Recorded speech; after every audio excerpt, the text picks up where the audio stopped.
കേരളത്തിൽ നിരവധി സാമൂഹ്യ രാഷ്ട്രീയ രംഗങ്ങളിലെ പ്രമുഖർ ഭാരതീയ ജനതാ പാർട്ടിയിൽ ചേർന്ന് പ്രവർത്തിക്കാൻ തയ്യാറായി മുന്നോട്ട് വരികയാണ്.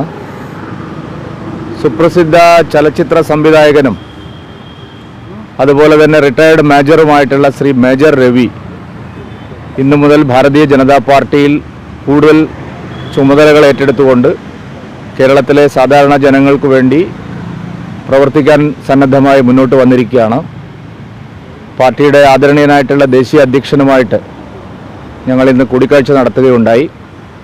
അതേപോലെ തന്നെ കോൺഗ്രസിൻ്റെ പ്രമുഖ നേതാവ് കഴിഞ്ഞ നിയമസഭാ തെരഞ്ഞെടുപ്പിൽ മുഖ്യമന്ത്രിക്കെതിരായി ധർമ്മടത്ത് മത്സരിച്ച ശ്രീ സി രഘുനാഥും ഇന്ന് ഭാരതീയ ജനതാ പാർട്ടിയിൽ ചേർന്ന് പ്രവർത്തിക്കാൻ തീരുമാനിച്ചിരിക്കുകയാണ്. അദ്ദേഹവും ശ്രീ JP നഡ്ഡാജിയുമായി കൂടിക്കാഴ്ച നടത്തി.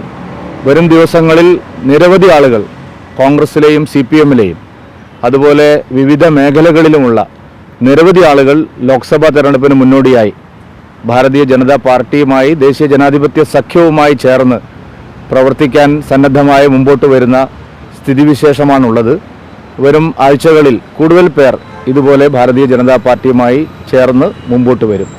സംസ്ഥാനത്തെ രാഷ്ട്രീയ സാഹചര്യം ദേശീയ ജനാധിപത്യ സഖ്യം ഒരു വശത്തും മറ്റെല്ലാവരും മറുവശത്തുമായി നിൽക്കുന്ന ഒരു രാഷ്ട്രീയ സ്ഥിതിയിലേക്ക് വന്നുകൊണ്ടിരിക്കുകയാണ്.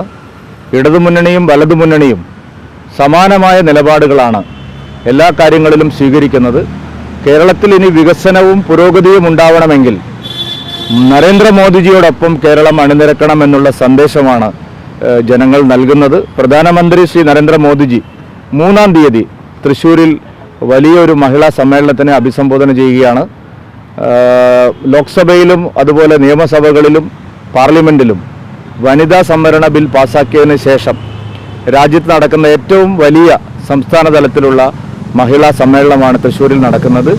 കേരളത്തിലെ സ്ത്രീകൾ ഒന്നടങ്കം പ്രധാനമന്ത്രിയെ അഭിനന്ദിക്കാൻ വേണ്ടിയിട്ടാണ് ഇത്തരം ഒരു സമ്മേളനം സംഘടിപ്പിച്ചിട്ടുള്ളത്. അന്ന് തന്നെ 2 ലക്ഷം ആളുകൾ അണിനിരക്കുന്ന റോഡ് ഷോയും 2 ലക്ഷം മഹിളകളുടെ സമ്മേളനവുമാണ് ഭാരതീയ ജനതാ പാർട്ടി അവിടെ ആലോചിച്ചിരിക്കുന്നത്. വലിയ പിന്തുണയാണ് ശ്രീ നരേന്ദ്രമോദിജിക്ക് കേരളത്തിലുടനീളം ലഭിച്ചുകൊണ്ടിരിക്കുന്നത്.